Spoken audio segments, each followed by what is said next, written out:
Good evening, everyone.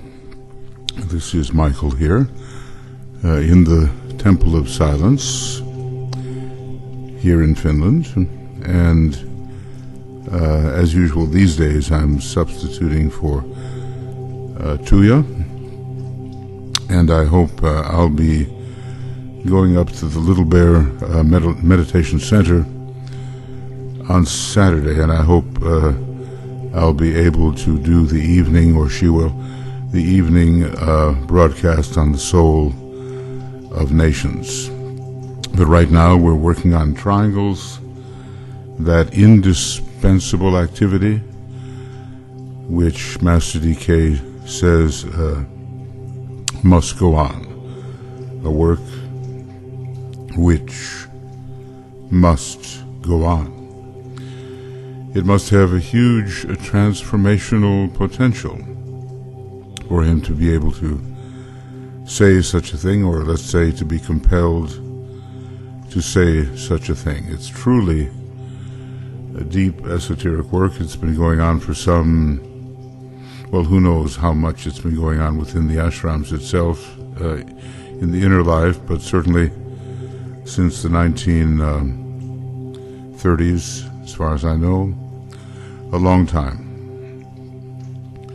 And it is our task to expand this work until this pattern of squares, typifying a non-sacred planet such as our Earth is gradually transformed into a pattern of triangles which can receive the energy of the soul, and the soul is so often called the triangle.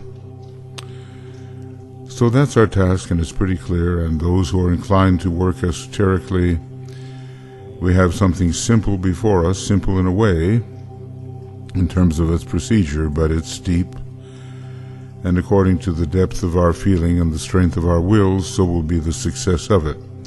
On Wednesdays in the morning, this morning, I continued with the science of triangles, and I reversed them, or we reverse them every week so that different people can hear them conveniently, but can always listen later when they are posted on the Makara website, www.makara.us.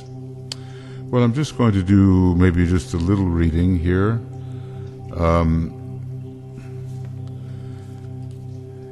As a kind of a warm-up to our activities, our meditation.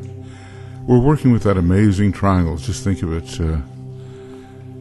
An extra-planetary avatar has aligned and overshadowed, in a way, our planetary logos, as well as a great intrasystemic being called the Spirit of Peace. The first characterizes the first ray, and the second ray, and then the Buddha, the Lord of Light, the Lord of Wisdom, expressing a very high example of cosmic mind on the third ray. The Avatar of Synthesis says the Tibetan, who is working in cooperation with the Christ, is one of these great beings who, well, maybe the origin is even outside the solar system. We're not sure. Even among the greater beings, there's a question as to what their origin is. Bear in mind that these extra-planetary avatars have not arrived at their state of spiritual unfoldment on our planet, or even in our solar system.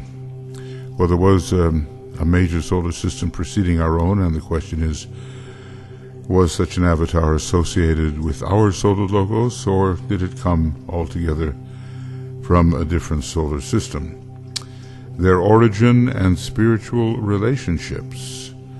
Now, listen to this. This is quite amazing in terms of their status. Their origin and their source and spiritual relationships are a great mystery even to the planetary logoi, to whose help they go when the invocative appeal of any planet is adequate. So they are very advanced beings, and we can only imagine that it is estimated that the coming work of the Christ in planetary terms is extremely important, and so the necessary invocative appeal must have gone forth. Think not that they come to put wrong right or to arrest evil. A very few may do so, but they work along the line of the 7 ray energies in the solar system and produce certain energy effects desired at any particular time. Of course, the rays are cosmic beings, and when we talk about the 7 rishis of the Great Bear, the 7 major ones, we're talking about cosmic beings, but the rays don't certainly begin with them. There are great septonates, which originate on much higher levels, maybe even, what we might call the very foundation of our particular universe. So they work along the line of the 7 ray energies in the solar system and produce desired effects. The constructive work of the avatar of synthesis will be apparent to you in his name, or in the name he is known by. We've seen synthesis in everything, certainly in the telecommunications field, and especially there maybe all people drawn together into awareness of what the others are doing, and basically any part of the world is in your own backyard or as near as your television or your computer. He is coming, says the Tibetan, to the earth in order to further the manifestation of unity, of oneness and of interrelation, and he comes therefore to wield and apply first ray energy, and the fourth ray energy that's coming in will also assist with this, because it is a ray of at-one-ment once the conflict aspect is lived through. Going on, he will charge or galvanize the 3 groups: the directing agents in Shambhala, the Nirmanakayas, who are the intermediaries between Shambhala and hierarchy, and the new group of world servers, who are the intermediaries between hierarchy and normal humanity. He will charge them with dynamic energy and in a mysterious way relate them to each other, so that a new synthesis and alignment will be present upon the earth. All these avatars embody energy to some extent, that any particular, or to the extent that any particular planet is capable of receiving it. So this whole idea of training to be appropriately receptive to a higher energy, it really goes all the way up. It's not just something that we human beings have to do, but on a much higher level we see that our planetary Logos himself is working on bringing his own energy condition to such a state that he can truly receive this higher synthetic energy. Going on, the task which the hierarchy wishes to see accomplished at this time is the spread of goodwill. It seems simple, doesn't it? Goodwill is love in action. It's a combination of the second and third aspect of divinity. The spread of goodwill. So simple if we could, and so missing, in so many of our human and community and national and international relations. It's not well coordinated with the ideal of realpolitik, a hard-nosed, ambitious attitude that always tries to place one's nation in the preeminent situation rather than in a unitive, a cooperative attitude. Each person, community, and nation should begin with a diagnosis of their own attitude towards goodwill. Pause for a moment and think.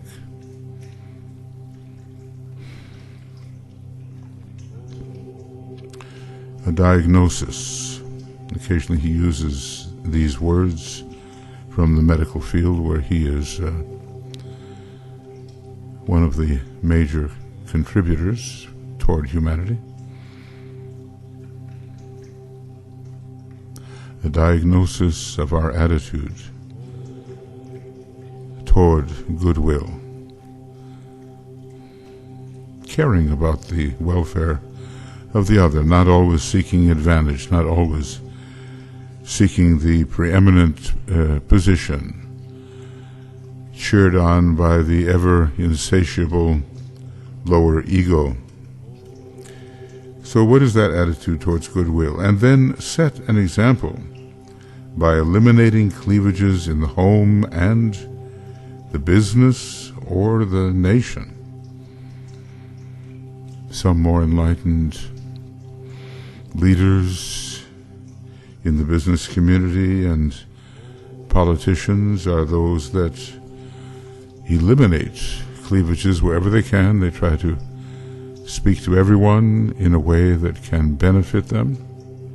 And others, under the influence of that cutting planet, Mars, produce more cleavages. And Saturn can be that way too, with its reaping instrument.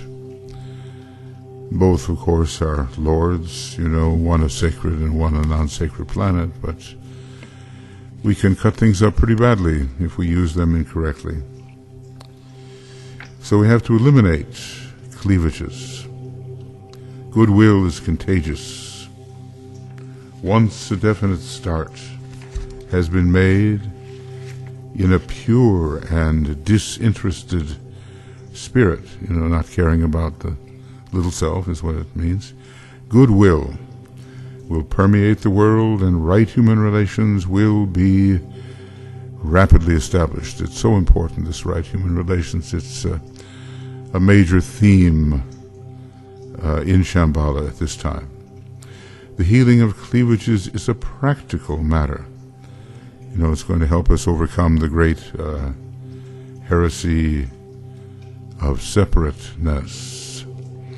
The spirit of synthesis, he says, working through the great first-ray avatar, the avatar of synthesis, is closer to the earth than ever before, and the clarity which will emerge in the light of his presence is already available.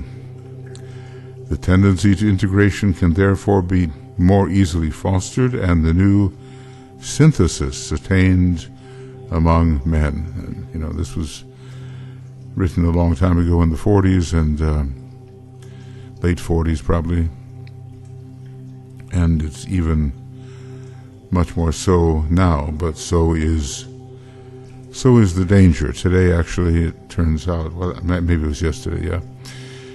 It was the anniversary of the dropping of the atomic bomb, the first one, Hiroshima and then Nagasaki. The Tibetan looked at it in a way that seemed strange to many. He thought of it as the death blow to materialism, and that takes a long time to work out, but maybe it was indeed.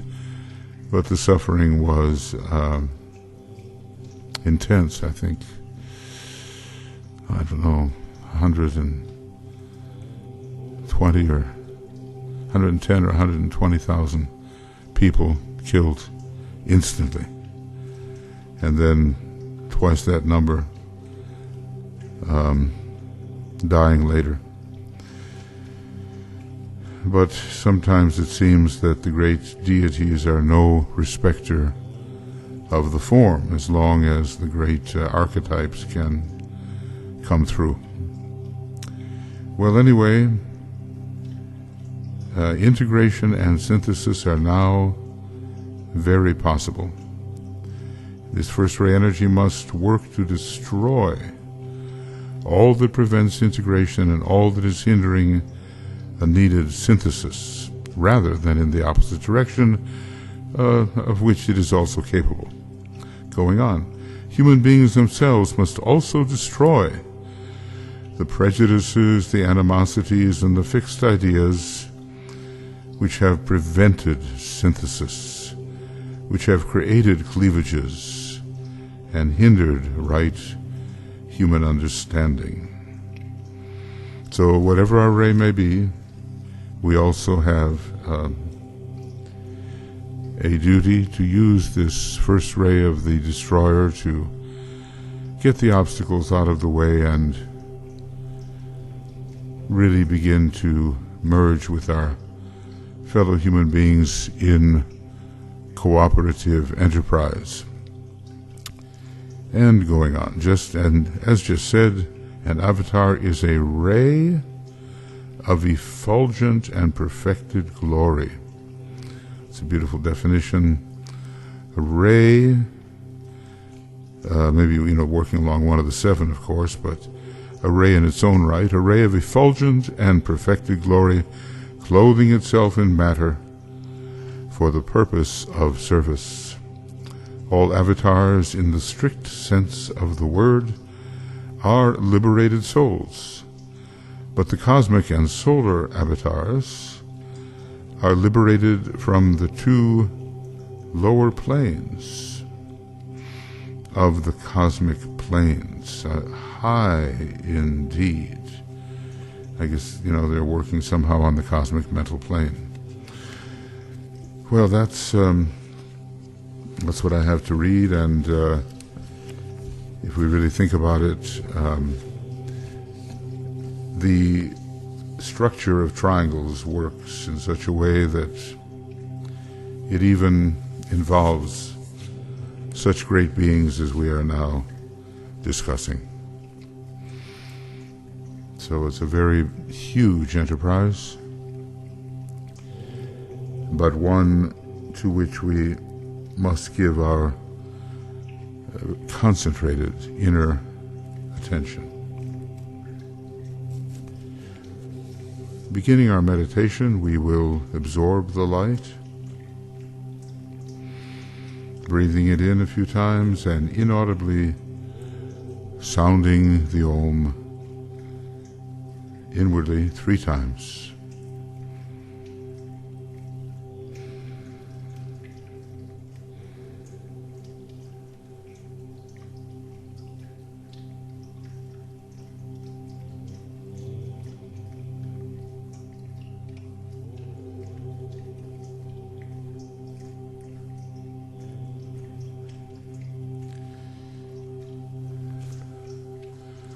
And we're used to the idea by now that when we awaken in the morning, we can rest quietly back and, using the creative imagination, create a triangle of light. It's going to be of an orangish, yellowish, golden color, and we're going to fix that triangle firmly in our consciousness, the image here, with the Master DK and the Angel of the Presence on the higher mental plane and the inverted apex of the triangle making contact with the head center of the meditator. So let's take a moment to do that.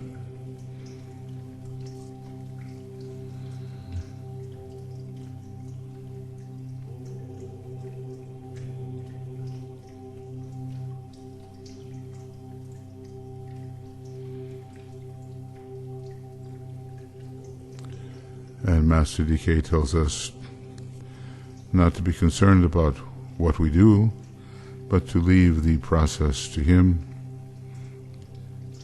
The old idea, a very encouraging one, that every true aspirant is known to the Christ. Of course, now what we have to think about is the fact that a true aspirant is one who has taken the first initiation. Maybe that is involved there. And on a smaller scale, and helping with the second ray ashram, there are many who are known to master decay. Reports are given, at certain intervals. They seem like wide intervals at first, but they later happen more frequently. So we see this triangle of light, and the orange, yellowish, golden color, it's like flooding the whole body.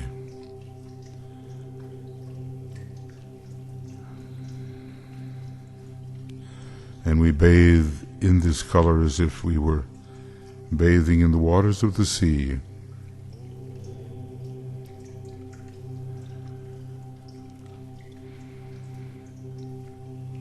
It's pretty close to the preeminent color of the solar angels. It has kind of a golden orange yellow basis. The color show that demonstrates through the egoic lotus somehow begins with the orange, which marks out the mental plane particularly. So here it is, pervading every part of our nature.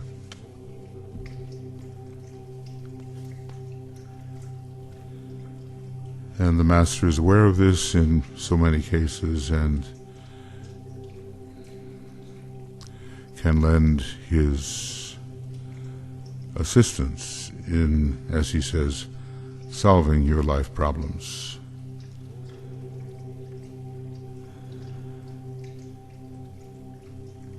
And we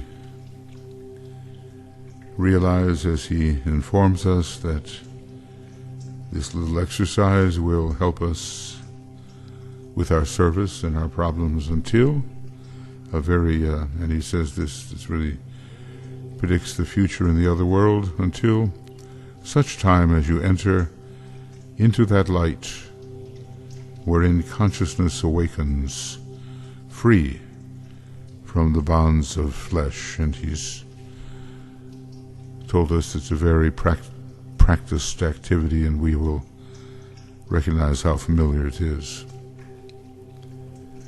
So the blessings now of our co-disciples is upon us and ours upon them, in the spirit of love and goodwill and light.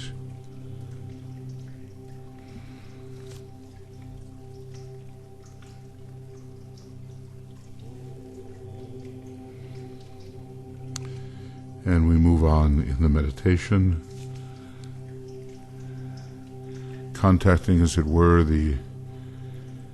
it's the solar angel. The solar angel is projecting the angel of the presence, which is a lesser instantiation of the great angel, and one that is working particularly within the vehicle, higher vehicle, soul vehicle of man. So we hold the consciousness steady in the mind, but not in the head. Can we differentiate?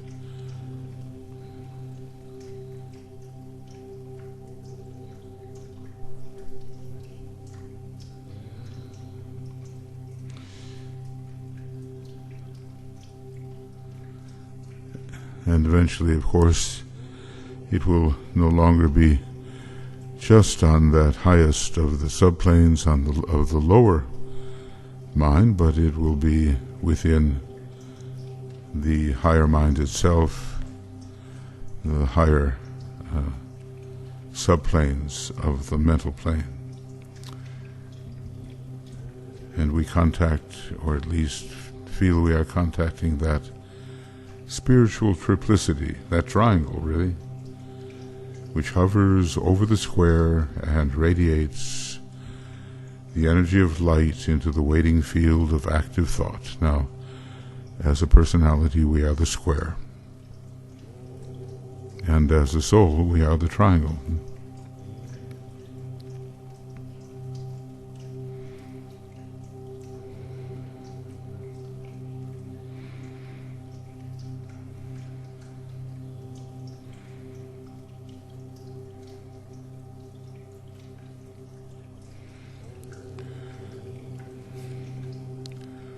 Now, since our triangles are effective according to the degree of will with which we make them and the depth of feeling, we will sound the mantra of the will. In the center of the will of God I stand. Naught shall deflect my will from His. I implement that will by love. I turn towards the field of service. I, the triangle divine, work out that will within the square and serve my fellow men.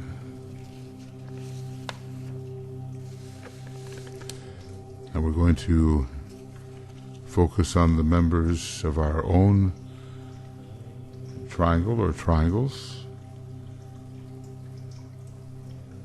There's always the tendency to create more once one is really taken with this whole process. So whether you have one or more triangles that you're working with, this is the time to briefly review them and send the energy for a few minutes.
And as we work along in this way, we will realize the power of it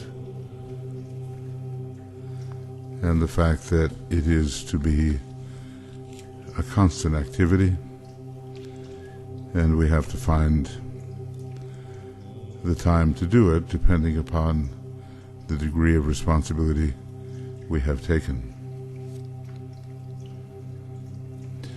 So love is spread, goodwill is spread, spiritual light is spread.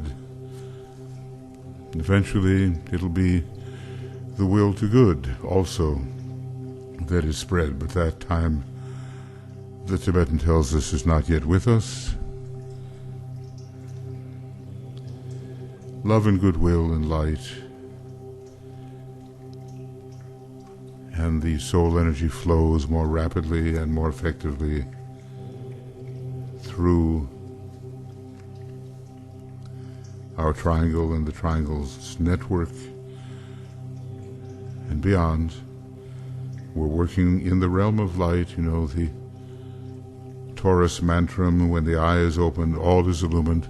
I've always felt that Tibetan has a strong Gemini and Taurus in his horoscope. Light and the communication of the messenger.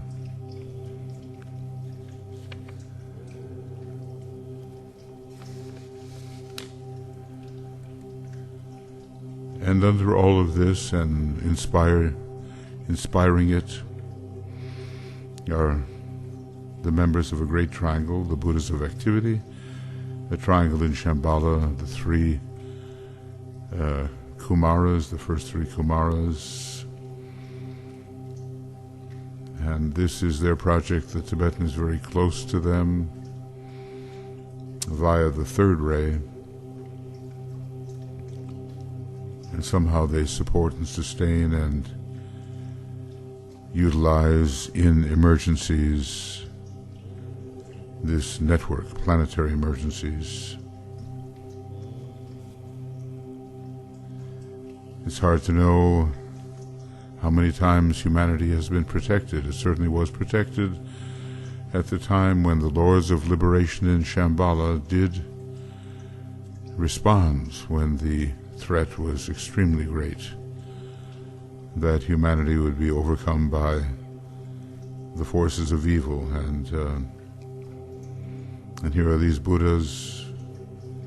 What have they done? These great beings who were planetary logoi in a previous solar system.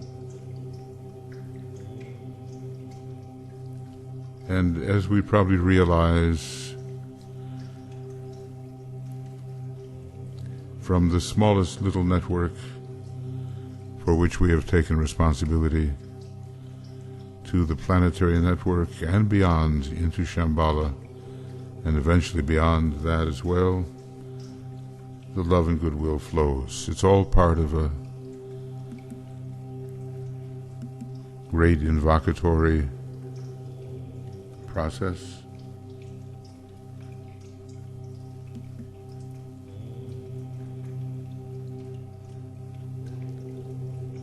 And let us concentrate then on the meaning of the great invocation in terms of invoking light and love and eventually the will to good.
So we see the golden network of triangles covering our entire planet, and we are a part of that effort. It's a great spiritual organism, and it's underlying and substanding world affairs and can make a big difference, a growing vital reality that can break through the many cleavages which are preventing harmony within the human race. And if the old story goes, then about 100,000 living triangles will be enough to turn the tide. And you know that you have to be careful about these things, but that supposedly comes from Alice Bailey at headquarters long ago. But we don't think of numbers, we just think of the opportunity to inaugurate triangles, and sometimes, you know, they'll just be evident when you're sitting with talking to two other people. It'll just be in the air, and you'll want to see a triangle formed so that we can make our contribution to the redemption of this planet.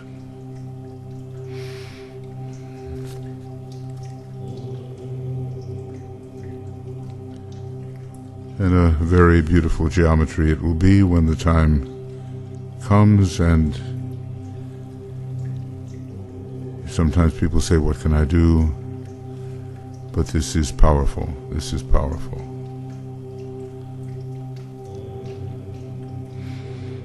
It reminds me of a story from Master M where the teacher gave a talismanic rock to the student, but didn't tell him what it was, and said, guard this. But the student, disappointed with the gift, threw it into the water of the stream. And the teacher came back and said, well, did you notice the effect of this powerful talisman that I gave you? It would work wonders for your life and be a great empowerment. And the student, ashamed, went to the stream and looked and looked and looked, but could not again find it. So when we're given the good things, the simple things, and told to exercise them, work with them, let us take the Master at his word. We'll sound the Om 3 times, and there will be, passing through our vehicles, the energy of the sacred word.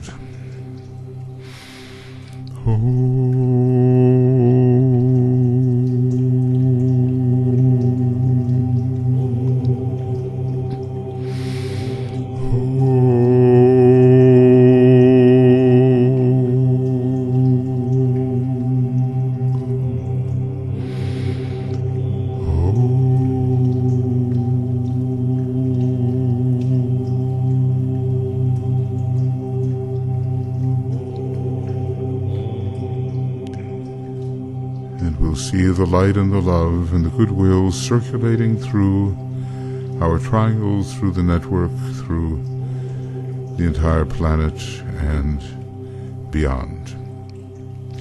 Well, thank you for coming a little early. Sometimes you're the only one that can go to the airport, you know. So we continue tomorrow with the reappearance of the Christ. It'll be an evening scheduled meditation, and then on Friday morning we will have the dissipation of, no, not morning, but afternoon. It's the evening schedule, dissipation of glamour meditation, and then hopefully I'll be able, or one of us will be able to give the soul meditation on Saturday, because there'll be some travel involved, and then Sunday, attracting resources.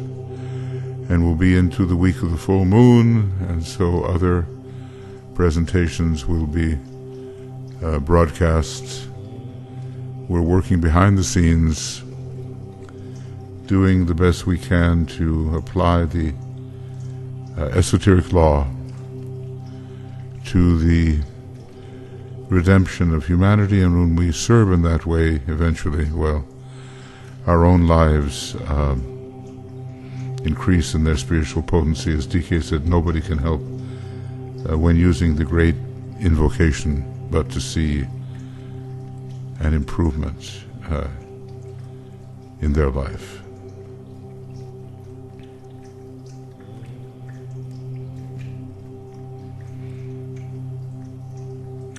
Our various activities are here,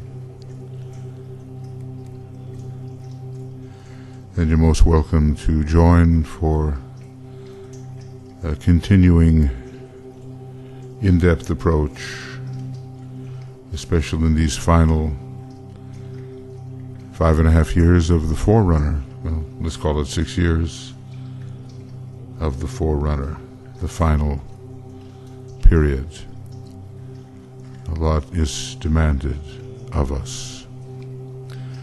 So lots of love, many blessings from Tuya and myself, and we will, these programs will be available on Makara. They're pretty much put up on Makara by our colleague B.L. Allison most every day, and then we'll also be getting them up on YouTube as well. So all the best to you, and we'll be seeing you hopefully tomorrow as we do the very important meditation on the reappearance of the Christ. Bye-bye for now.